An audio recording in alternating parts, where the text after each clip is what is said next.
নেতিবাচক ধারায় শেষ হয়েছে ঢাকার শেয়ার বাজারের লেনদেন। সার্বিক সূচক ডিএসইএক্স 34 পয়েন্ট কমে দাঁড়িয়েছে 5,690-এ।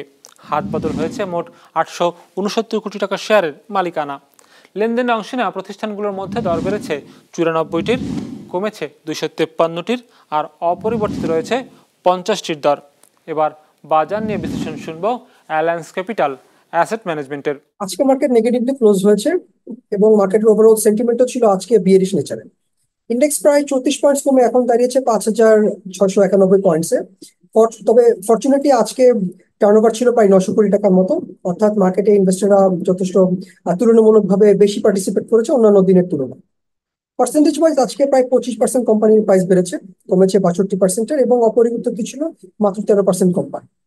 সেক্টর ওয়াইজ আজকে সবচেয়ে বেশি টার্নওভার ছিল ফার্মাসিউটিক্যাল সেক্টরে, ফলোড বাই টেক্সটাইল সেক্টর এবং ইঞ্জিনিয়ারিং সেক্টর।